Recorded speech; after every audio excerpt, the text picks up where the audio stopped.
welcome back to The Tipsy Ghost. We're your tipsy hosts, Sarah, and Lindsay. Hey, guys. Hi. So I have just something cute to tell you before we start. Okay. The other day I was not feeling so great. And physically, mentally? Probably all of the above, but most importantly, physically. I was not feeling well. And I come out from the bathroom and Beckett goes, Mom, I turned on your favorite show, The Office. Aww. Because I know you weren't feeling it. Is that not the sweetest thing? That's so sweet. He asked me where to find it. He was like, we're going to find it. Like trying to be all sneaky. I'm like, it's on the Peacock app. So he had to search it up, go find it, turn it on.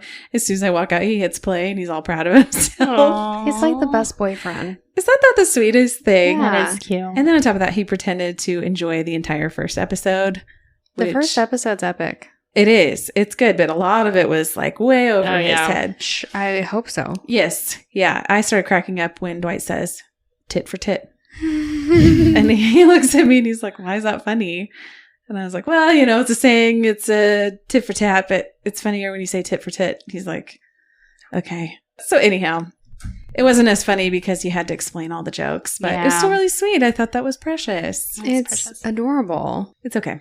Well, I'm glad we got some good stuff in the episode because we're about to bring it down. Several notches. Taking it down. All right, so you guys should definitely listen to last week's episode because this is our part 2 about Charles Manson and the Manson family murders. So last week we kind of covered Charles Manson, his beginning, the cult following the family, kind of where he got to the point right up to the murders. Right. So I left off talking about the Gary Hinman murder and Manson's attempt to remain in control of the group. So I'm just going to go ahead and jump right in here, and trigger warnings all around. I mean, I feel like if you're listening to a Manson episode, you know that it's about to get really graphic pretty quickly, but people are going to die. In case you don't know. Spoiler.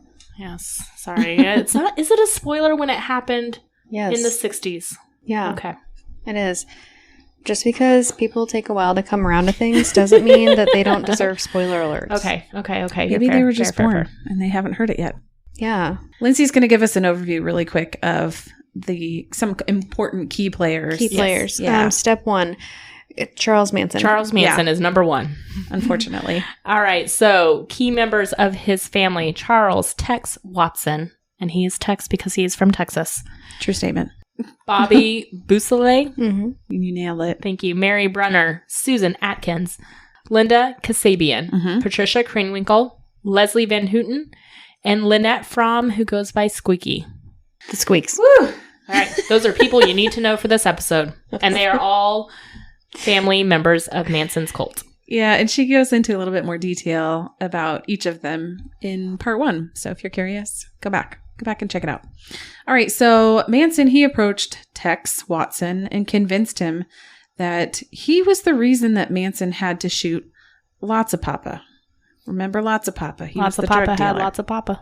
Yeah, and he was kind of sparking the whole race war in Manson's mind and retaliation from the Black Panthers that wasn't actually happening, but he was convinced it was going to. The helter-skelter. That's right. So Manson was asking Watson to return a favor. And he did this kind of a lot where he kind of turned things on to the family members and either made things seem like their idea or, kind of guilt trip them into certain things. Like, you owe me big time for this. I shot a man for you. And you owe me. Which is a manipulation technique.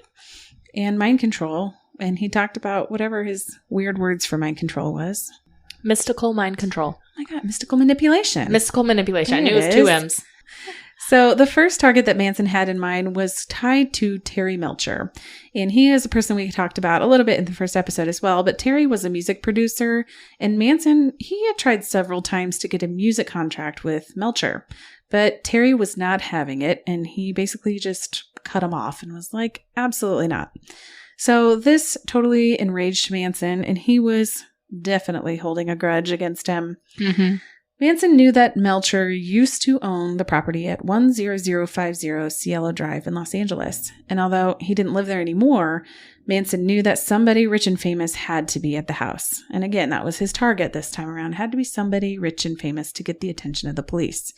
So Manson wanted Watson to murder the residents at the house, but not to be blamed. They obviously don't want to take the blame for this. They want to put it onto the Black Panthers.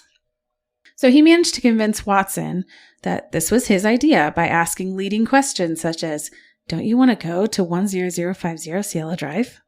That's so specific.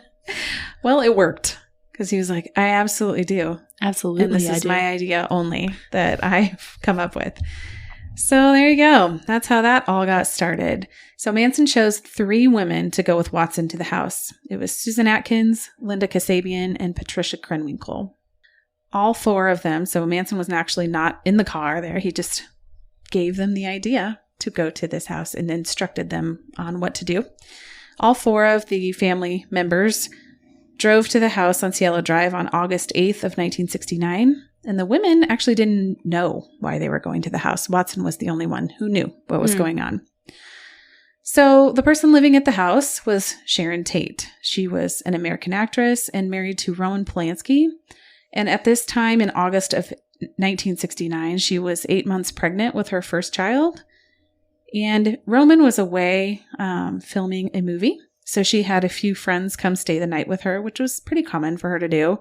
So, man, I might butcher this name, but it's Wojciech Frykowski. Mm-hmm. That sounds right. I think Frykowski is right for sure. Yeah. And his girlfriend, Abigail Folger. That name might sound familiar because she was the best part of waking up. She was part of that era of the Folgers company. Is really? Folgers Yes. in your cup? That is a true statement. She was also a social worker. Aww. I know. Another person at the house staying the night was a man by the name of Jay Sebring, and he was a celebrity hairstylist and also Sharon's ex, but they were friendly exes. So everything was fine. The other person who just happened to be at the house, and we'll kind of get to that here in a second, was a young boy, like an 18-year-old named Steve Parent. So he was actually just trying to sell a clock to the house's caretaker who lived in the guest house. So the day, back up to the daytime, it was pretty uneventful. The group of people, so Sharon and her friends, they went to dinner and they came home. And Abigail and Wojciech went to bed. Sharon and Jay stayed up talking late. And around 12:15 a.m., Steve, our 18-year-old, he left the guest house. So he had gone to the guest house to try to sell a clock and had no luck. So 12:15 a.m., he left. Around the same time, Watson and the 3 women from the Manson family showed up at the house. They cut the phone lines, and this is when Watson informed the women that they would be killing everyone in the home. And surprisingly, they had no problem with it because this is something that Manson had asked them to do, and they were going to do as he asked. So as they are going up the driveway, they see a car coming down the drive and approached the car, which was driven by 18-year-old Steve Parent.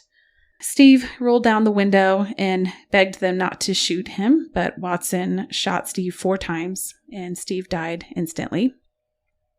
The group then approached the house to try to find an entry point and noticed that a window was left halfway open. They cut the screen and entered the house. This is when Watson told Linda Kasabian to go back down to the road to be the lookout for the cops. So she did. Once the rest of them entered the house, they found Frykowski sleeping on the couch. Watson kicked him hard in the head and said, quote, "I'm the devil and I'm here to do the devil's business." Susan Atkins went around the house looking for others inside of the house. She found Sharon, Abigail, and Jay and brought them to the living room at knife point. Watson tied a rope around Jay's neck, threw it over a beam, and tied the other side to Sharon's neck. Jay started screaming about the mistreatment of his pregnant friend Sharon, and Watson shot him in the stomach. Watson demanded money because, again, he assumed that somebody rich and famous lived here. So Abigail gave him the $70 in cash that she had on hand, but this was not enough, and this just actually enraged him even more. He took this out on Jay, and he stabbed Jay repeatedly until Jay died while the other 3 watched.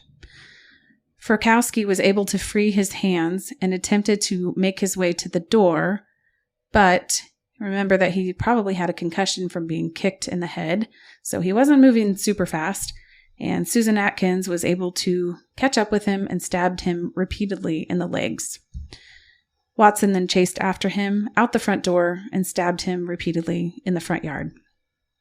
At this time, Linda Kasabian could see what was happening in the front yard, and so she, I guess, developed a conscience at that moment and decided she was going to try to yell at the group and say that there was people coming in an effort to stop all this madness, but it did not work. Yeah, and I will add that the house, the way that it was positioned, like you could not see the house or the yard from the street. Like it had a gate and then you had to go down. So anybody driving by, not that anybody would be driving by in the middle of the night, but anybody driving by would not have seen them murdering these people in the yard. And kind of just to add on to that, you know, some people might ask, like, how did they even get in? Because the driveway was gated, but it had a button to push, but that's all you had to do. You just had to push the button and it opened the gate. Yeah. There wasn't anything code. special. Yeah. Yeah. Anybody could come in or out. That's why, you know, Steve came up to try to sell the clock. Right. Okay. So yeah, she screamed at them that there were people coming in an effort to get it to stop, but it did not work. And sadly, Abigail tried to escape and she ran out into the front yard also, but was chased by Krenwinkel, and she was also stabbed repeatedly. Watson then ordered Krenwinkel to go see if there was anybody in the guest house, but she decided she didn't really want to kill anyone else. So she stood out of sight for a few minutes, then came back and said nobody was there. And this is the major reason why the caretaker survived this whole attack. So that left Sharon Tate in the house. And sadly, she begged and pleaded to save her unborn baby's life. She even offered them to hold her hostage until the baby was born and save the baby and kill her afterwards. But they were not having it. They gave her no mercy. Atkins stabbed Sharon Tate 16 times while she cried for her mother as she died. Guts me. At this point, everyone that they knew that was inside of the house was dead. The caretaker was still alive, but as they were told that there was nobody else left. But they still had to do something, quote, witchy, as instructed by Manson, to, you know, take the light off of them. So they wrote the word pig on the wall in blood, because that was real witchy, I guess. It sounds witchy. It does kind of sound witchy in blood, but All right, so they left the house and they threw their clothing that they were wearing and the murder weapon down a hill, then stopped at a Rudolph Weber's house in the yard to hose themselves off. And he noted what he saw. And that he just saw, you know, a couple people out there. And he said, noted. I will note that. Mental note. Comes into play later. So things obviously didn't go that well. These guys, you know, were very messy. They left a lot of clues at the scene. So Manson decided to go back to the house himself, and he tried to clean up the scene from fingerprints, and he decided to lay out an American flag near Sharon's corpse. He thought this might send a message. I don't know what the message would have been, but that's what he thought. So he was pretty annoyed, though, that after a day or two that the cops had not started to put together that the Black Panthers were responsible for the murders, even though they weren't. You know, he keeps trying to point him in this direction. They're just not picking up on it. So he should have just left a note that said, "This is the Black Panthers." The Black Panthers. Yeah. I don't know. Put a little heart. The Black Panthers. Yikes. So, you know, he's getting pissed. He's like, damn it. What else can I do here? Ugh. He's awful. So August 9th, 1969, Manson took several members of the family to the house of Lino and Rosemary LaBianca. So Manson picked them because he assumed that they were rich. Again, he's on to this money thing and would get the attention of the police. Side note, that didn't work out so well in the first one, so I don't know what his thought process is, but try again. LSD. Manson and Watson entered the house through an unlocked back door. They woke up the couple after some wrestling and talking and assured them that this would just be a robbery and they were not there to kill them. Watson covered the couple's heads with pillowcases and moved Rosemary into the bedroom. Manson then left the house and then sent the women inside the bedroom where Rosemary was. Watson began stabbing Lino with a bayonet. Man, bayonets Where and swords? do you get a bayonet? I don't know. In the 60s. Is it the 60s still? It's 69. He had swords and bayonets. Listen. This is intense. Did he have a musket too? Probably. I doubt that. It's not fast enough to reload. You doubt musket, but bayonet is... He didn't use guns to kill people, really. No. He was more of the stabbing Stabber. Variety, yeah. Except for lots of Papa. But he didn't kill him. That's true. But he didn't kill him. Mm-hmm. That's why. The gun didn't work, so he switched to bayonets and swords. He's like, this is not working. Let's take it back a few centuries. Mm-hmm. All right, so again, Watson was stabbing Leno in the living room with a bayonet when he heard commotion coming from the bedroom. And when he walked in, he found Rosemary swinging a lamp at the other two women. So he decided to stab her with the bayonet and just went on back into the living room and continued to stab Leno 12 more times. Lots of rage killing. Oh my gosh, I know. The women who were with Rosemary in the bedroom, they stabbed her repeatedly until she died. The group wanted to make sure that this crime scene was way more dramatic than the last one, so they wrote the words "Rise" and "Death to Pigs" on the walls, and the words "Helter Skelter" on the refrigerator door. Mm-hmm. Now they're going to think it's the Beatles. They made their way over. Watson also carved the word "war" into Leno's stomach, and Krenwinkel stuck a fork in his abdomen and a knife in his throat. Pretty messy, pretty brutal. So during this time, Manson was driving around with the other members of the family, trying to find another target that same night, but this did not end up happening.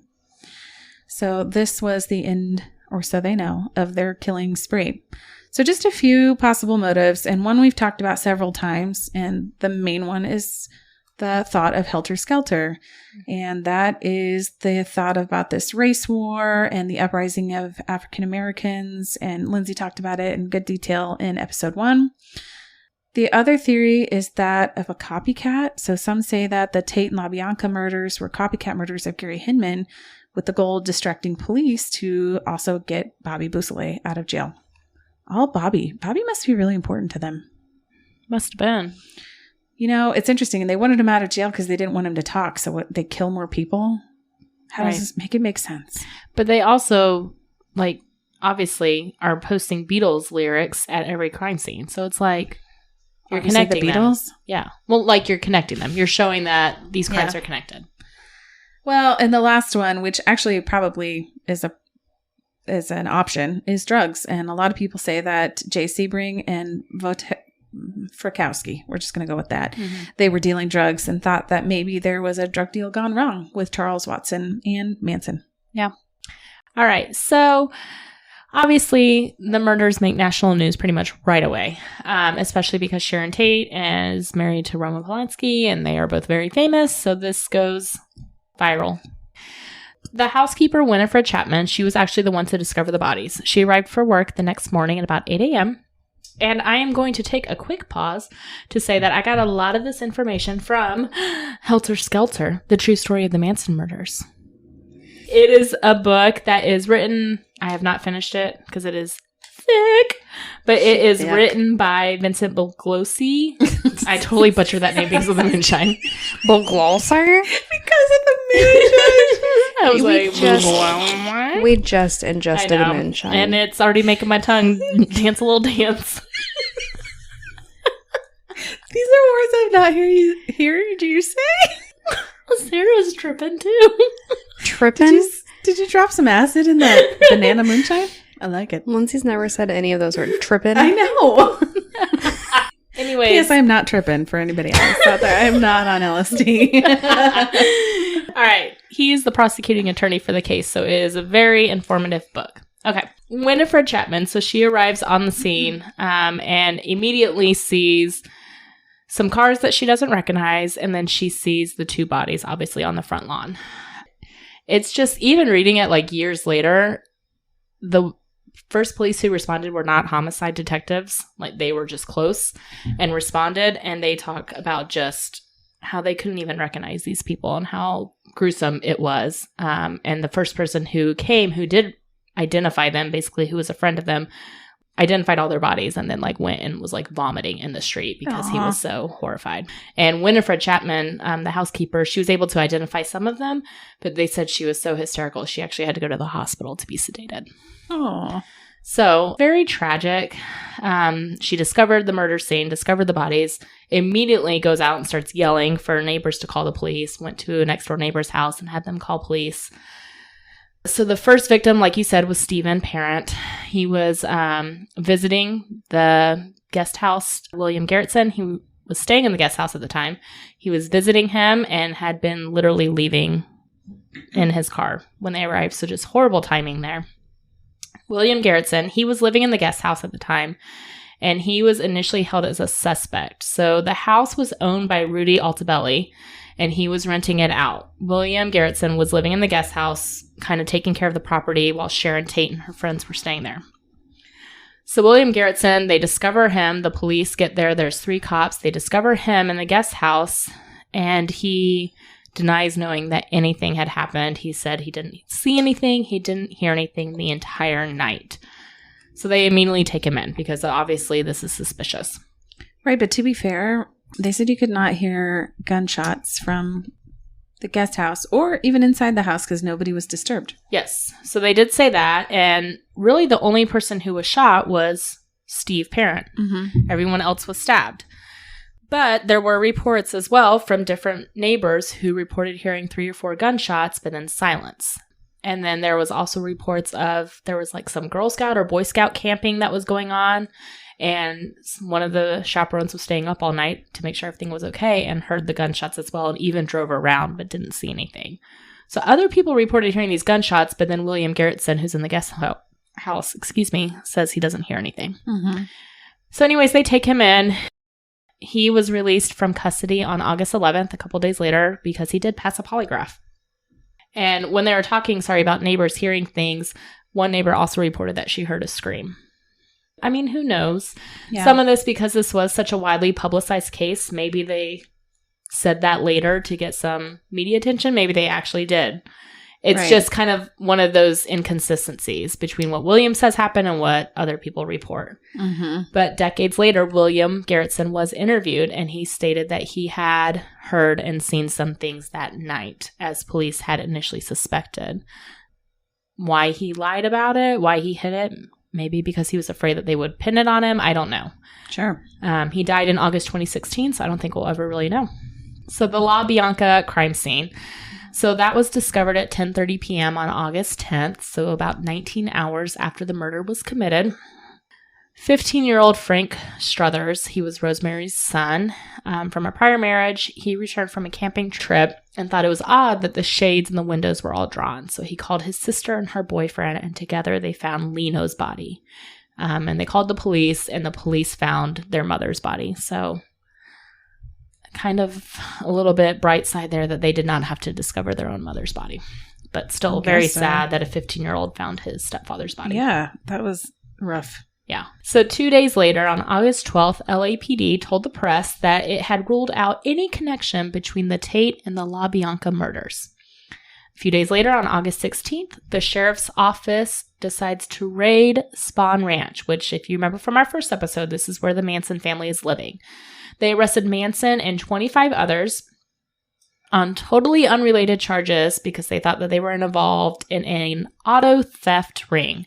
Essentially that they were stealing Volkswagen Beetles, because those were all the rage then, Yeah. and converting them to dune buggies. So they seized all of their weapons that they had at the ranch, but they released them all 48 hours later on a technicality because the warrant that they had the wrong date on it. Ugh. But again, they didn't know that the Sure. murders were connected to them, but still, they had them in custody. Yeah. So at the end of August, the detectives working the La Bianca case noted a connection for the first time between the bloody writings that you talked about at the house and the Beatles' most recent album of Helter Skelter and Death to Pigs. Mm-hmm. So the teams, there's 2 teams, one working the Tate case, one working the La Bianca case, and they are completely working separately. They do not think these are related. But then the La Bianca team, they start looking elsewhere, and they learn about the Hinman case that Sarah talked about in the first part of our first part of Charles Manson. Yeah. So they learned that the Hinman detectives had actually spoken with a member of the Manson family, Susan Atkins. So at this time, Susan Atkins had confessed to some part in the killing of Gary Hinman. So she was sitting in jail. She befriended her cellmate, Virginia Graham. I watched in a documentary, Graham talked about how odd it was, how happy Atkins was. Like, she's in jail for potential murder, and she's just laughing and giggling and taking it all like it's not a big deal. And eventually Atkins confessed to Graham that she was involved with both the Tate and the La Bianca killings, and that the rest were hiding in the desert, and, quote, this was not over. So Graham, even though she is also in jail, and I don't know what crime for, but she felt responsible and notified authorities immediately. And because of that is how we got the lead on the Manson family. So December 1st, 1969, and these murders happened in August, so about 4 months later, LAPD arrested Watson, Kranewinkel, and Kasabian. Manson and Atkins were already in custody, but still they have not connected these two cases yet. Or really even more. The Hinman case is not connected to them either.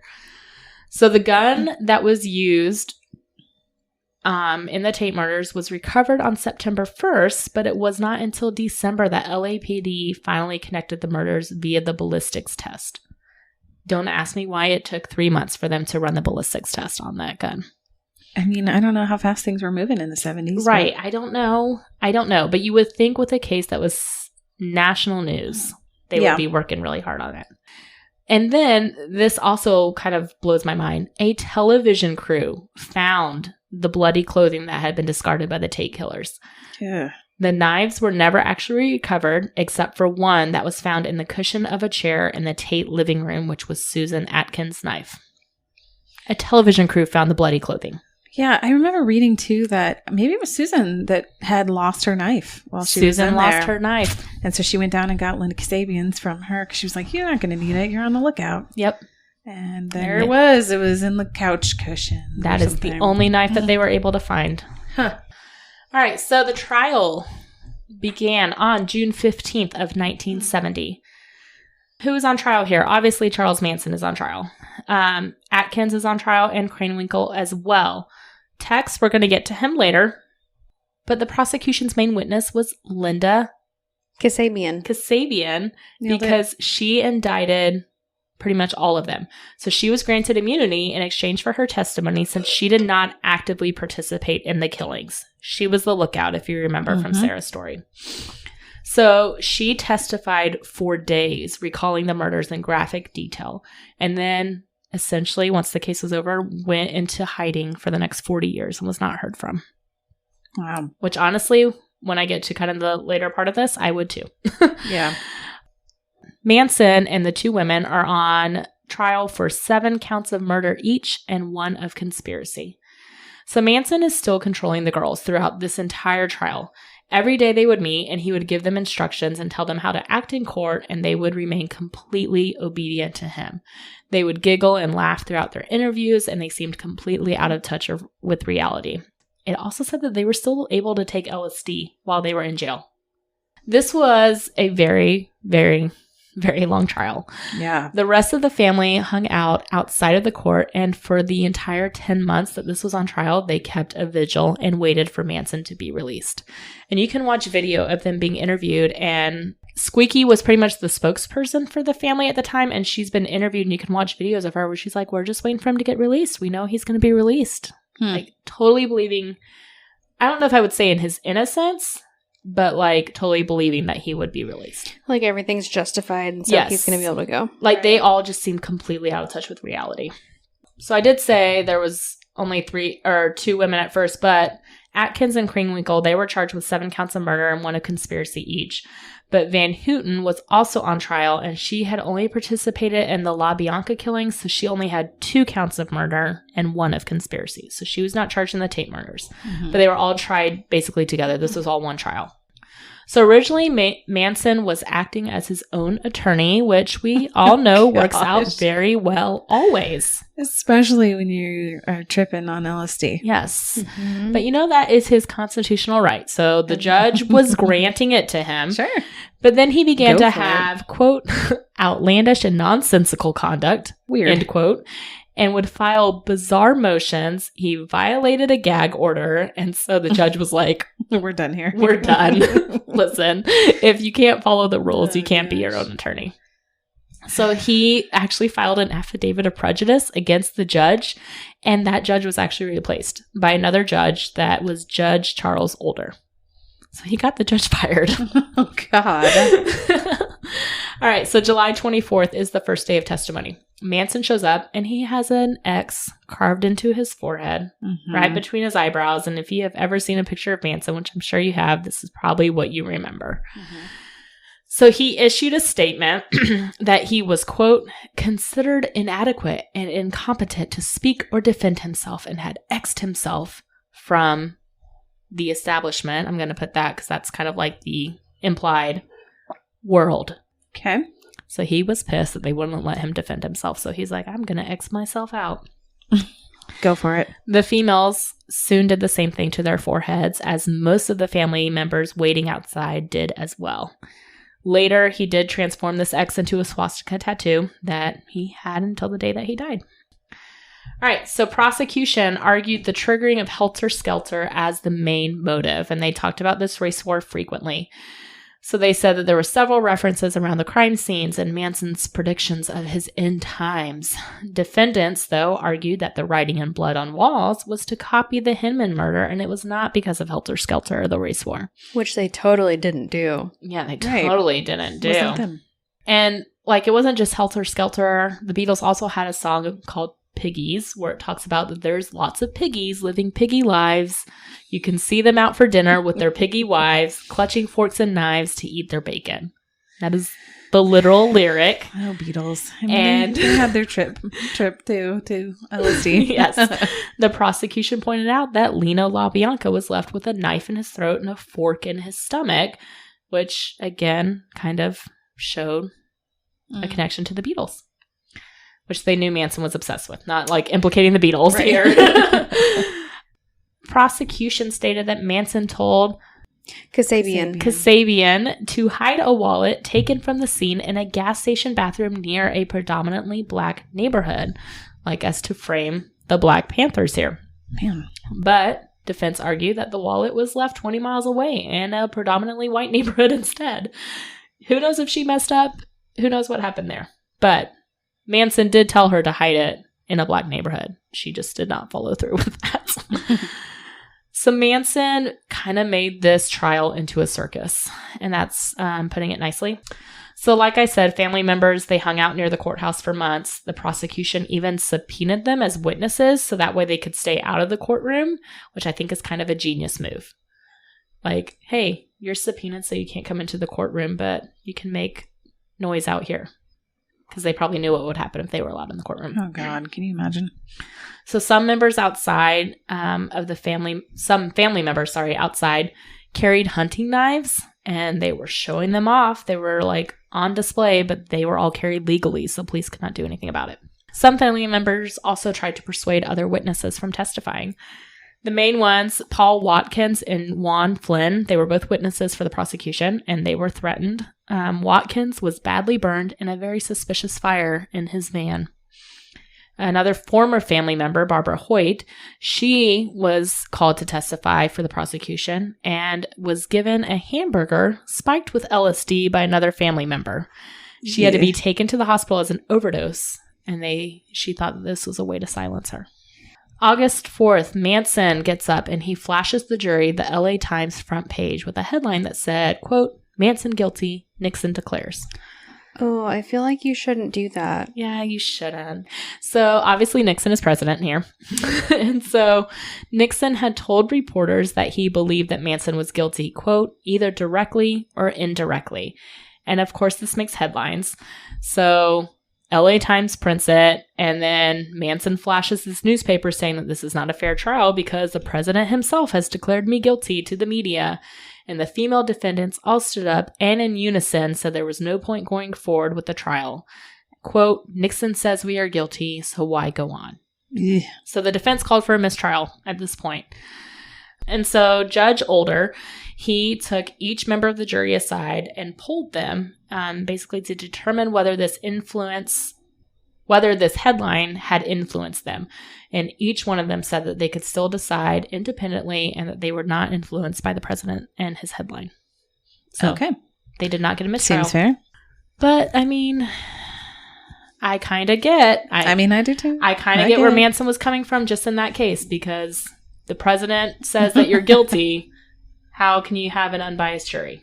Well, it's kind of like a recent popular case where there was like a social media storm. And so if that would have gotten to the jury, it wouldn't have changed the verdict, but it would have heavily influenced them.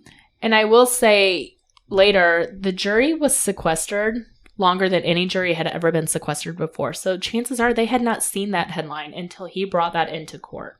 Wow. So he kind of also damned himself there too. Right. October 5th, Manson was denied his request to question a witness when his attorneys declined to cross-examine one. He was very upset about this. He leapt over the defense table and attempted to attack Judge Older with a pencil. Oh, boy. Yes. He was wrestled to the ground by the bailiffs and removed from the courtroom while yelling, quote, "In the name of Christian justice, someone should cut your head off," end quote. I feel like that's probably not a good thing to do in front of the jury. It's not. And also, I don't think that's in the name of Christianity to cut someone's head off. Especially a judge. Especially the judge. Yeah. So during this, while this is all going on and the bailiffs are wrestling him to the ground, the females had risen from their seats and began to chant in Latin. Oh, gosh. So it just shows like he was controlling the whole thing. Crazy. Ooh. After this, Judge Older started wearing a revolver underneath his robes for the rest of the trial. I don't blame him. Yeah. November 16th, the prosecution rests after 5 months and 22 weeks. Not 5 months, also known as 22 weeks. Sorry. That's very specific. 22 weeks and not months. 22 weeks of process. Okay. That is crazy to me. That is a long time. And that's just the prosecution. But then, shocking everybody, the defense rested as well 3 days later, never calling a single witness up. I mean, what can they do? Well, Manson and the women were pissed. Oh. So when the defense rested, the women all shouted their disapproval, demanding their right to testify. The judge calls the attorneys into his chambers to talk, and the defense tells the judge that their clients wanted to testify so they could say that they had planned and committed the crimes and that Manson was innocent. The defense wanted to prevent this, so they rested their case because they knew that the women would take the fall for him. Which, gotta hand it to you. Good job, defense. Right. One of the attorneys for one of the defense for Leslie Van Houten said, his name was Ronald Hughes, and he will come up later. Ronald Hughes told the judge, quote, "I will not push a client out the window." So he was saying, like, I'm not going to let my client take the fall for this man. Like, the defense could clearly see that Manson was orchestrating everything. Yeah. The prosecution saw Manson advising the women to testify like this to save himself. Krenwinkel said decades later in an interview, quote, "The entire proceedings were scripted by Charlie." So Manson did end up testifying the next day with the jury removed from the courtroom. So he testified. This was done to make sure that he did not violate a Supreme Court decision about making statements to implicate his co-defendants. Plus, the prosecution was fearful that he would use his hypnotic powers, quote. Yeah. So they were like, fine, Manson, you can testify, but like the jury's not going to listen to this, so it's not going to influence your decision. So he testified for over an hour straight. In front of people that don't matter. Yes. In front of just like the women and the judge got, like, and his attorneys. On. They're like, just shut up. Just go for it. Talk. Get it out of your system, man. So some of the things he said, and these are all quoted. "The music is telling the youth to rise up against the establishment." There it is. The man. "Why blame it on me? I didn't write the music." It was the Beatles. "To be honest with you, I didn't recall ever saying, 'Get a knife and a change of clothes and go do what text says.'" But you did. "These children that come at you with knives, they are your children. You taught them. I didn't teach them. I just tried to help them stand up. Most of the people at the ranch that you call the family were just people that you did not want." So after testifying, he told the females that they no longer needed to testify for him. Okay, so the defense has rested. The prosecution has rested. The trial has concluded except for closing arguments. And then defense attorney Ronald Hughes, remember him? Who said, "I'm not going to throw my client out the window"? Yeah. He goes on a weekend trip. Uh-oh. But he does not come back for closing arguments. Uh-oh. And so things start to get suspicious. So they can't keep prolonging it. They prolonged it for a little bit, but then they were like, we got to keep going. We got to just do closing arguments and wrap this up. It's been going on for 5 months. So they replace him with Maxwell Keith, and the court actually got delayed for 2 weeks because Keith basically had to get caught up and review everything. Oh my God. So trial resumed in December, and then the defendants led Judge Older to ban the 4 defendants from the courtroom for the remainder of the case because they were all acting in collusion together. They were putting on a performance for the media, and he was like, I'm done with this. This is enough. So January 25th, 1971, the jury returns with guilty verdicts against the 4 defendants on each count. So now we're on to the sentencing and the penalty phase. The jurors saw that the defense that Manson had planned to present, and all 3 women testified that the murders had been conceived, like you said, Sarah, as copycat versions of the Hinman murder, which Atkins had taken credit for. They said that this plan was to draw suspicion away from Bobby Beausoleil, and that it had been his idea and not Manson's. Atkins even said that she could not say why she had written Political Piggy at the Hinman murder because they're like, that kind of tied it to everything else. And they were like, well, why would you write that if it wasn't Manson's idea? And she had no answer. So during the penalty phase or the sentencing phase, it keeps calling it penalty, but I keep thinking sentencing. Yeah. Manson shaves his head and his beard and trims his beard to a fork. I'm trying to imagine like a snake tongue saying, quote, I am the devil, and the devil always has a bald head. End quote. And a snake tongue beard. In a snake tongue beard. The female defendants also all shaved their heads, but they waited until the sentencing phase was over because the prosecution believed, and Helter Skelter, he talked about this, he thinks that it was done intentionally because it was obvious that he was, influencing them, and he thought they waited purposely so that way it didn't look like they were being influenced. Even though they obviously still were being influenced. Clever. Because why else would 3 women just shave their heads? They just all felt like it separately, independently. Yes. No influence whatsoever. No influence whatsoever. They didn't talk about it. Yeah. They just did it. Yeah. Weird. I got that same haircut too. Oh my gosh. How did we all plan that here in jail? Gosh. We are in sync. All right. So March 29th, the jury returns verdicts of death sentences against all 4 of the defendants. Atkins yelled to the jury, quote, better lock your doors and watch your kids. Oh, well, that's... Hate that. Probably not a good idea. Not a great idea. So at the time, this was the longest murder trial in U.S. history. It lasted 9.5 months, and it was called the Trial of the Century. And the jury was sequestered for 225 days, longer than any other jury had been.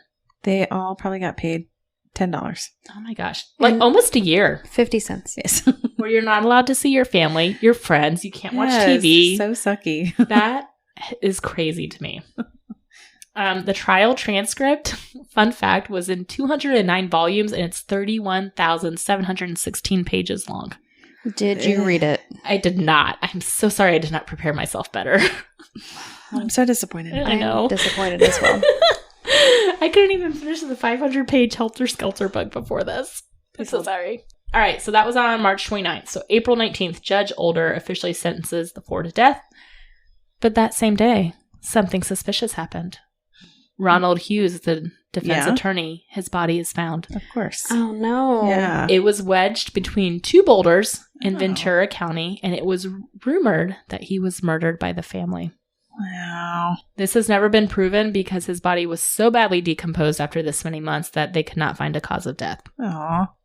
But they think that he was murdered by the family, and this is a conspiracy because he was one of the few on the defense team who stood up to Manson and refused to allow him and the women to take the stand and allow the women to plead for his innocence. And family member Sandra Good later quoted and said that Hughes was the first of the retaliation murders, end quote. So, who knows? It's not too far-fetched. It's really not too far-fetched. All right, we're going to go back to Tex Watson. So remember Tex? Yes, from Texas. He is from Texas, and he was involved in the murders. He was actually the one who drove them to the Tate murders and told the women, look, this is what we're doing for Charlie. He did most of the murdering. He did. So he had fled to Texas after the murders happened. To Texas. He did. He went back home to flee while the rest were hiding in the desert. So he was arrested on November 30th, 1969 in McKinney, Texas, which McKinney is a suburb of Dallas. So this was after LAPD had called Texas and said that his fingerprints, like you talked about, had been found to match a print on the front door of the Tate home. So he was fighting extradition to California long enough to not be tried with the rest, which is why he was not included in this trial. But his trial did start in August, and by October 1971, he was found guilty on 7 counts of murder, just like them, and 1 of conspiracy. Unlike the rest, he presented a psychiatric defense of insanity. But the same prosecutor who tried in the Manson case, Vincent Bugliosi, tried this case as well and basically poked holes all through the insanity defense. Was like, listen, no. And so Tex was also found guilty and sentenced to death, just like the others. Yeah. February 1972, the death sentences of all 5 were reduced to life in prison because People versus Anderson, California abolishes the death penalty. Okay. So Manson returns to prison because he had been on death row, and he was pretty much accepted into the Aryan Brotherhood right away, but he was submissive, quote, to a sexually aggressive member of the group, end quote. Ew. I said yikes, but ew would suffice as well. We're going to kind of go to the Willett murders. So we're going to fast forward a little bit here. So the 4 of them, really the 5 of them because of Tex, they are all not on death row anymore. They are back in prison. And November 8th, 1972, 26-year-old Vietnam Marine combat veteran James L.T. Willett was found dead by a hiker near Guerneville, California. So he had been forced to dig his own grave, which I think is terrible. And then he had been shot and buried, but very poorly buried. Like, when they found his body, one hand was sticking out of the ground. His other hand and his head were missing because of animals, they think. So he really wasn't buried well at all.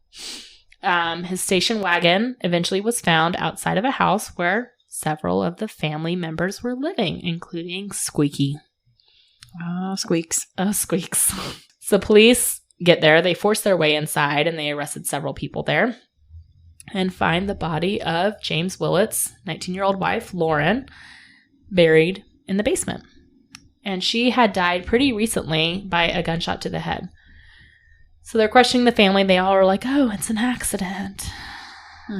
But police believed it was because they feared that she would reveal who killed her husband, since his body had been reported being found on the news. Their infant daughter was also found in the house, but she was alive. So Michael Monfort, he is a family member. He pled guilty to murdering the wife. Priscilla Cooper, James Craig, and Nancy Pittman all pled guilty as accessories.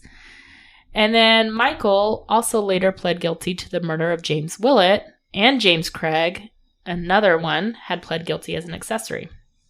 So pretty much everybody's just like, yeah, it was me. Yeah, it was me. Sure, why not? So they had been living in the house with the Willets while committing various robberies. They had killed Willett and used his identification papers to pose as him after being arrested for an armed robbery of a liquor store. So police believe that they killed him because he was not involved with the robberies, and they feared that he would go talk to the police and report them for using his ID. So we're going to rewind a little bit to 1971. So the year prior, Manson, who's still in jail, obviously, was found guilty of the murders of Hinman and also a man named Donald Shorty Shea. Oh, the nicknames. All right, so Manson is given another life sentence at this point. Add him on. So Shorty, he was a Spawn Ranch stuntman. So remember, they lived at the ranch way back when. And he had been killed about 10 days after an August 16th, 1969 raid on the ranch. So if you remember, all of these murders happened in August of 1969. So this was just another one. Manson suspected Shorty of setting up the raid and thought that Shorty was trying to get them off of the ranch and get them reported to the police. So just more of Manson's paranoia. Yeah, makes sense. Also, side note, Shorty was a white man and he was married to a black woman. So they don't know if this was also kind of racially motivated. Yes. Yes. With Manson, where he was like, let Probably. me get, let's start this war. He was not a nice man. No.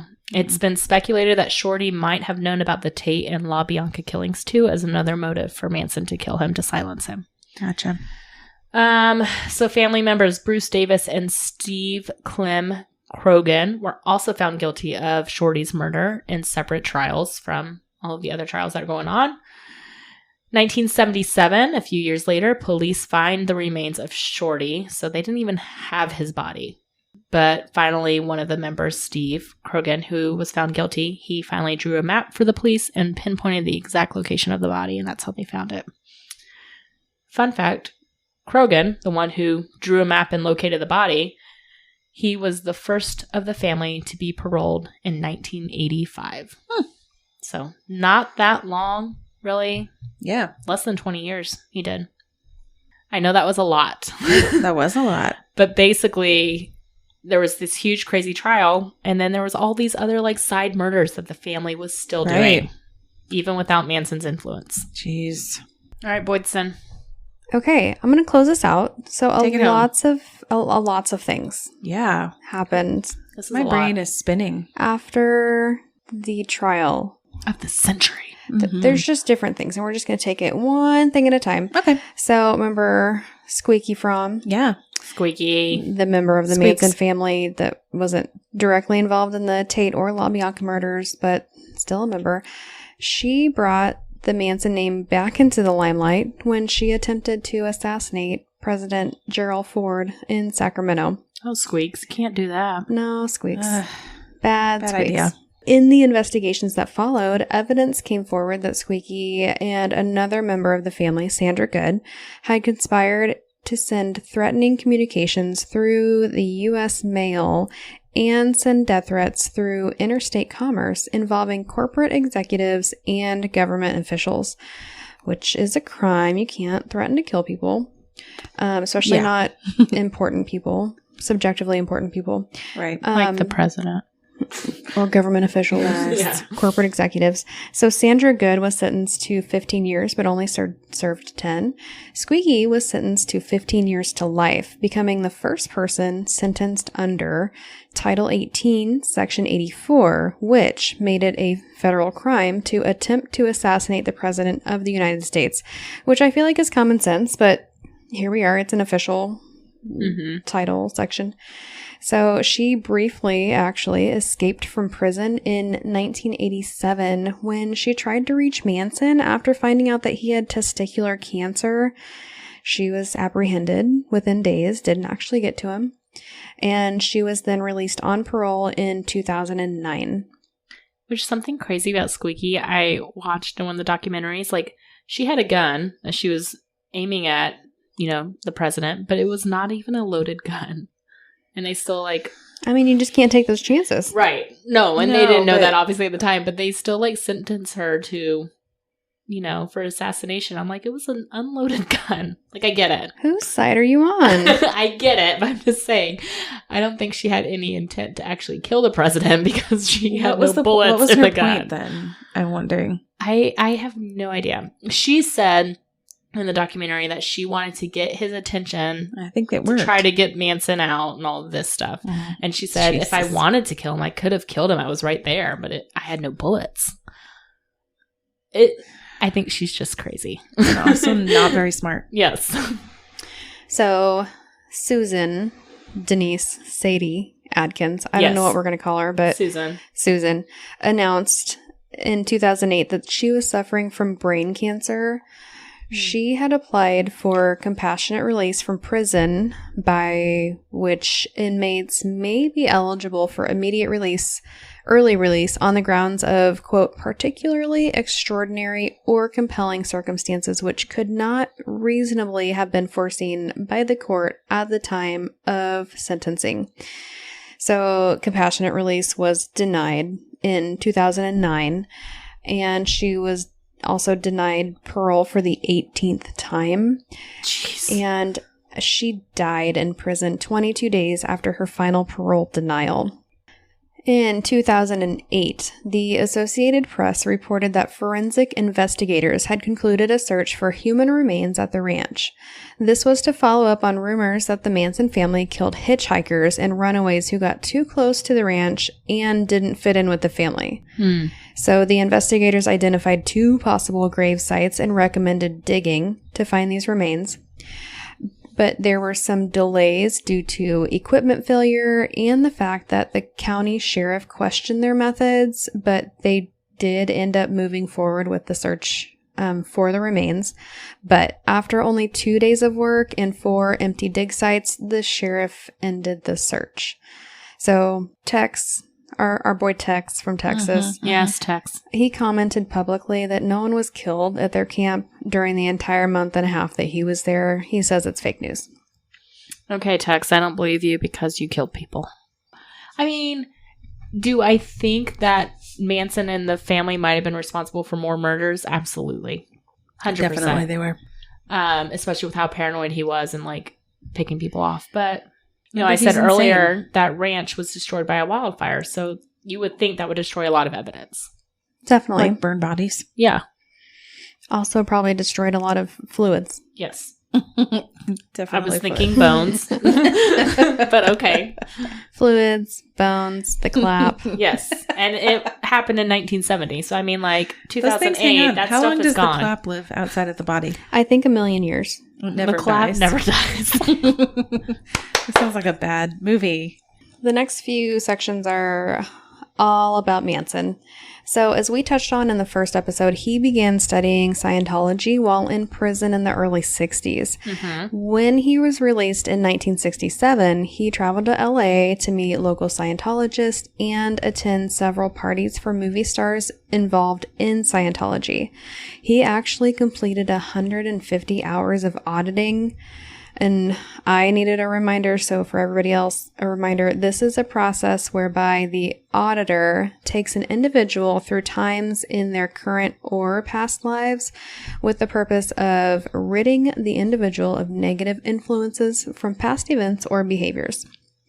And there was something I read that said that he actually gained a lot of insight at that time from his dive into Scientology. It didn't change anything because obviously, you know, all the murders happened, but he at least knows why he is the way he is. I'm glad he has that insight into himself. Speaking of insight, psychology. So Manson refused to attend any further parole hearings after March of 1997, possibly because at this particular hearing, the panel noted that he had a history of controlling behavior and mental health issues, including schizophrenia and paranoid delusional disorder, and thus was too great a danger to be released. It also noted at the time that he had received 108 rules violations, had no indication of remorse, no insight into the causative factors of the crimes, lacked understanding of the magnitude of the crimes, had an exceptional and callous disregard for human suffering, and finally, had no parole plans. Yeah. Watching interviews of him in jail is like creepy. Oh, yeah. It's unsettling. It's interesting though. Like I obviously think he definitely has a diagnosis there for sure.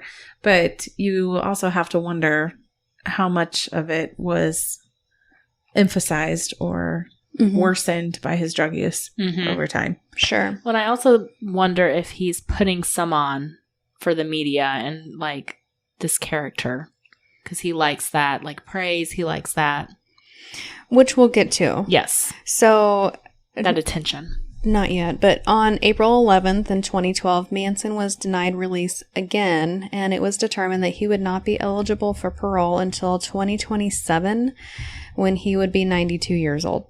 Okay. I would agree with that. Some of the... I think I'll make it, but okay. Yeah. Spoiler alert. Oh no, does he die? Weird. I don't know. Let's talk about some relationships. So, okay, some ships. Right back to the shipping? Thank God. We'll ship.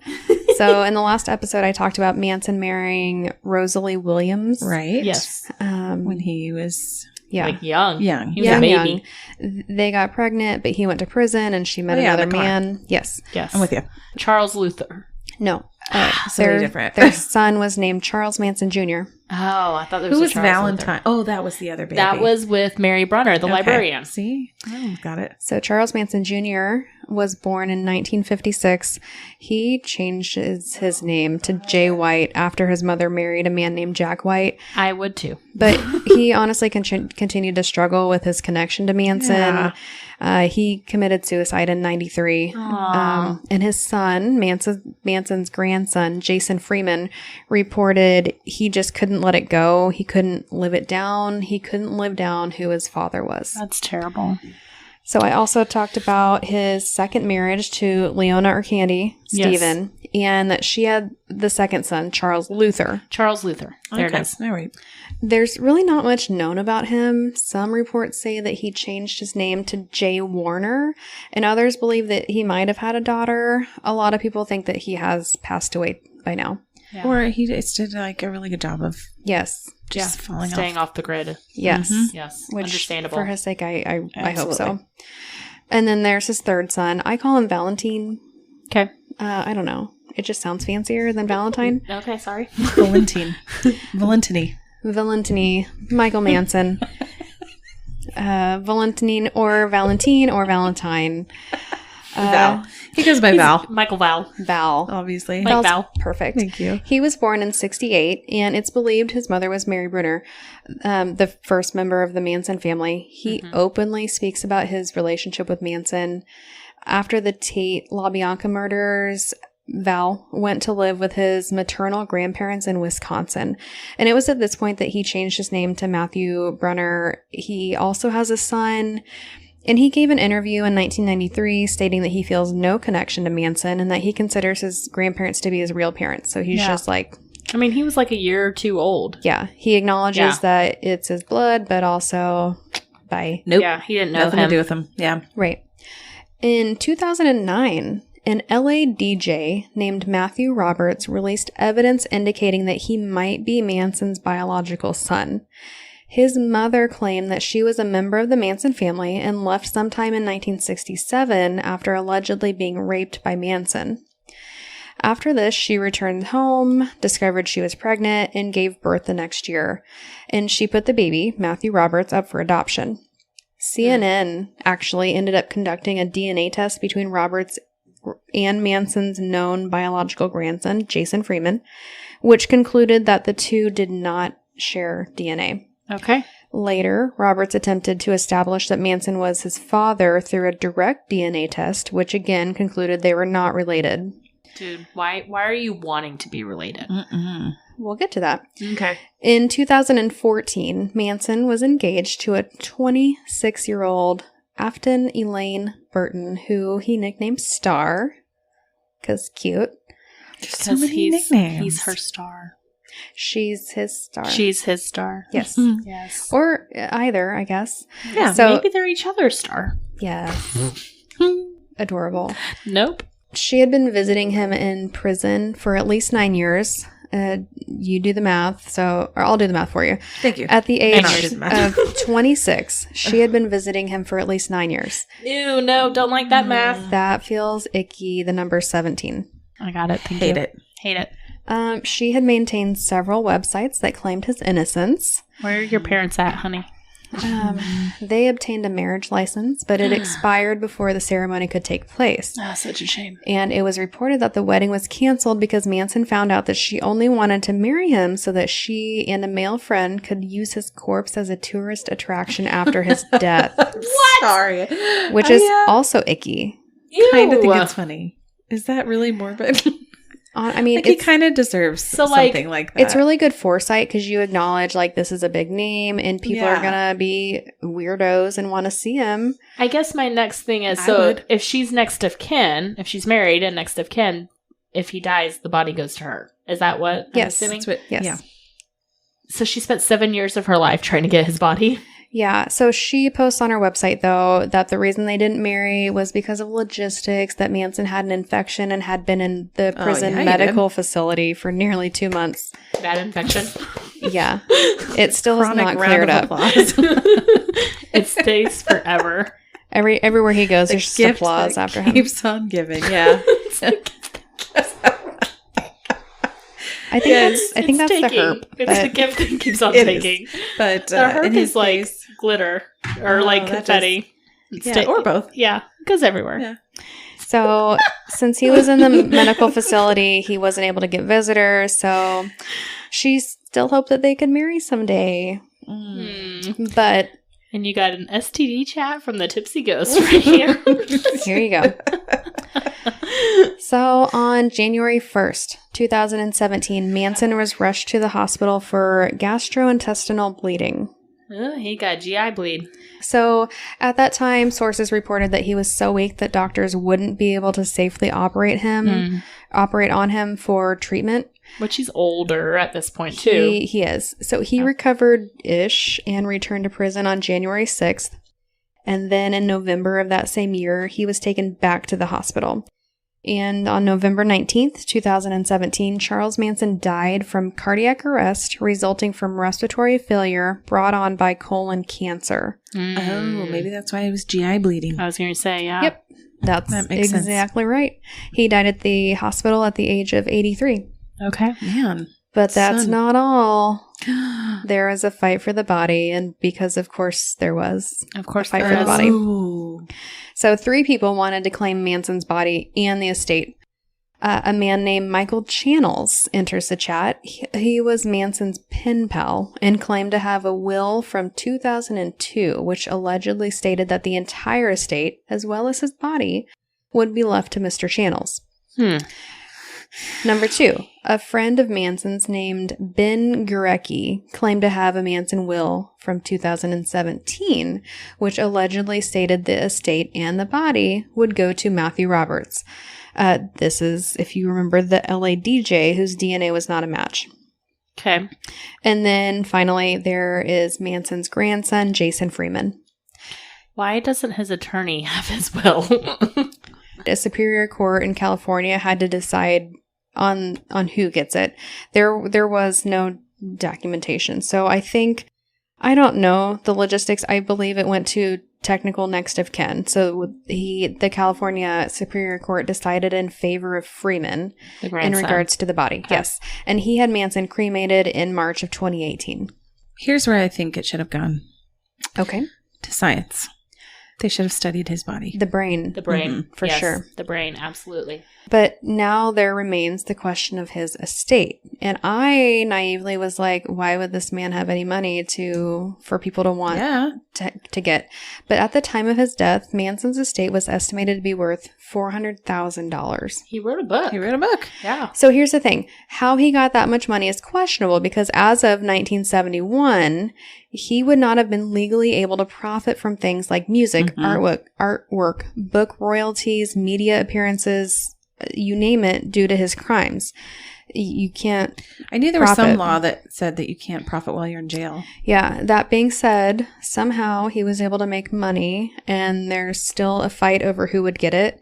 Well, like maybe there was like movies or documentaries made about him. Like that's how the Birdman made money. Somebody, yeah, because they were making movies about him.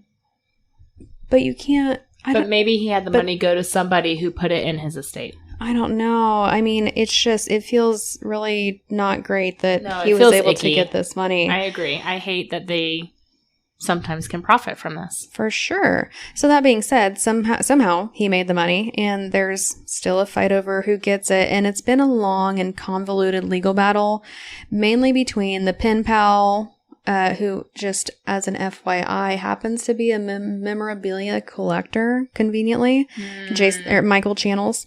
So he wants the cred. Versus grandson, Jason Freeman. So Channels is hanging on to the alleged will from 2002, and he challenged Freeman by asking the court to make him take a DNA test. Oh my gosh. Because there's maybe some suspicion that he might not actually be related to Manson after all. But in the end, the court so far did not say that he needs to take one. Apparently, there's some California law that if your the first route. So if he would have been his son, then they could maybe make him take it. But since he's a second, so his grandson, they're like, no, it's not in the law. We're not going to make him do that. And then 3.5 years after his death, thus 3.5 years into the battle over the estate, a third party has come onto the scene, I think in 2021, dun, dun, dun. claiming to be Manson's sister. And she wants control over the estate. It's a big fat mess, and it's still ongoing. The money has not gone to anybody. Here's an idea. The money should be donated to all the victims and their families. So there was a 2019 Vox article that summarizes the Manson legacy pretty well. It reads, "They upended ideas of safety, security, and innocence and effectively sounded the death knell of the 60s counterculture, ushering in a new decade of darkly psychosexual, conspiracy-laced cultural exploration of America's seedy underbelly. The ritualistic nature of the killings set the stage for the rise of the satanic panic, a phenomenon that never fully went away." And so, fun fact, my mom grew up in California during that time.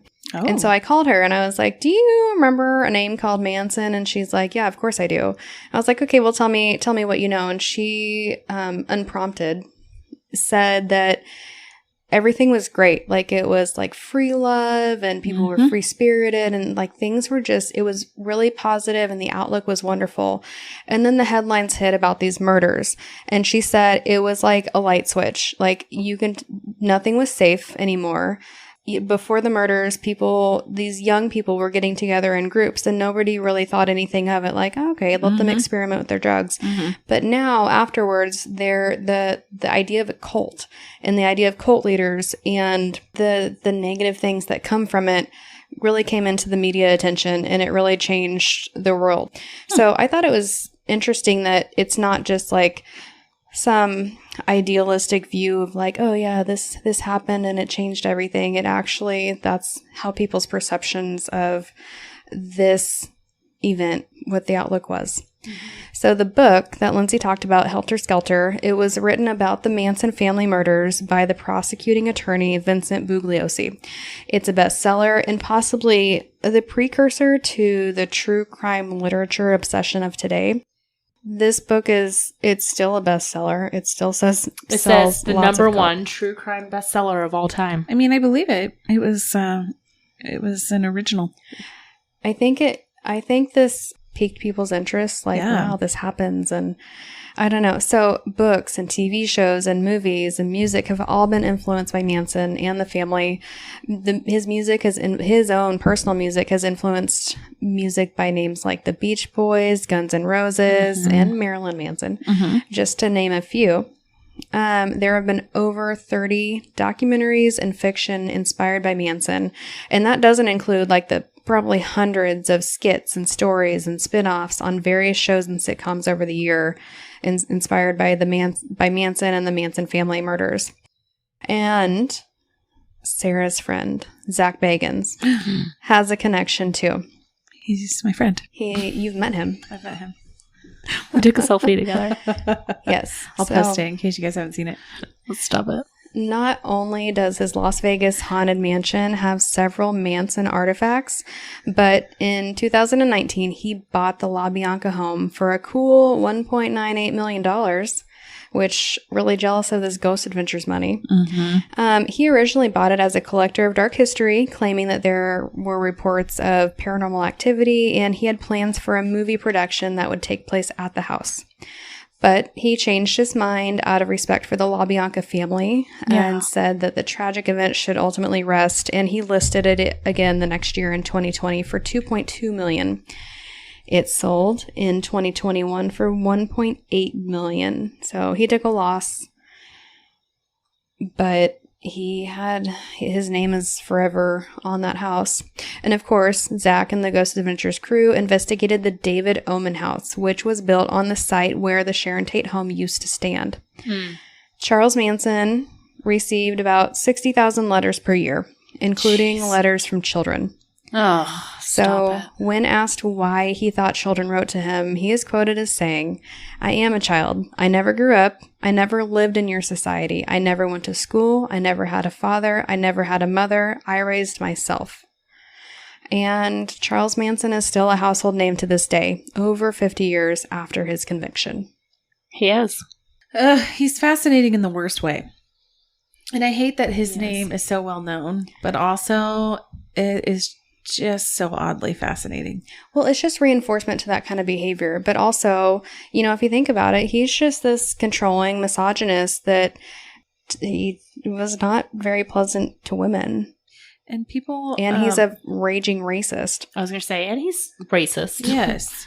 He is, you know, a terrible person for many reasons. Got a swastika on his forehead. Yeah, but a lot of people, you know, incorrectly name him as one of the most prolific serial killers. He is not the serial killer. He's just the leader of the killers, which, I mean, don't get me wrong, he's definitely has a part in it, but he actually wasn't the person doing the murders. Which I think is interesting to me how he got the death penalty in the first place. Because a capital crime, I feel like you actually have to do it. Honestly, not just be the one to say like, hey, you should do this. I think that just goes to show like how well the prosecution had this. Yes. Like they really did an amazing job just showing how he was able to control these women. You think about something like that in this day and age, like if that trial was going on right now, do you think the same outcome would happen? I mean, truthfully, if the person was like not directly involved, I mean, a couple of them, he wasn't even there when the murders took place. I think what honestly hurt his case the most was the fact that he was controlling the women throughout the entire trial, and everybody could see it. The jury could see it. Yeah. The judge was watching it. They weren't hiding that at all. If they would have tried them separately. I think it might have been differently if they had tried them separately. But the fact that none of them took the stand and they all still got the death penalty. It's pretty wild. Yeah. Well, that was a lot to digest. It was. But I learned a lot. You think you know something, and then you start researching, and you're like, I know nothing. Right. I mean, like, yeah, we've all heard of this case, but for sure. Just the amount of information that goes with this case. Oh, yeah. And I'm wild. sure there's more even than what we've covered. Yes. This was a very, very, very brief overview of it. I feel like we could do like a 2-month-long episode on this thing. Man. We could do a whole podcast on just the Manson family. I don't feel like it. Okay. Boydson does not. I do. I feel like you could do a whole series on it. No, I mean, I know you could. I just don't want to. Oh, no. I don't want to either. So maybe for our next podcast, we'll think about it. But for now, we're done with Manson. We are done. We're breaking up. We're never, ever getting back together. Take your clap and shove it. Up your ass. Oh. I don't know. Okay. I mean, that was Johnny Cash, a spinoff of Johnny Cash. But it's fine. It's fine. All right. I missed it. I don't know what's happening anymore. I don't want to hold your hand. That's a Beatles reference. Ooh. I wanna hold your hand. Thank you. All right, guys. We're going to end this because this is a very long episode, and I'm so sorry. All right. Thank you guys so much for tuning in to our 2-part episode about Charles Manson and the Manson family murders. You can always find us at thetipsyghost.com or send us an email to thetipsyghost@gmail.com. Please give us a 5-star rating and a great review anywhere you listen to podcasts. We really appreciate it, and it really does help. All right, guys. Thanks so much. We will catch you next week. Okay, bye. Bye.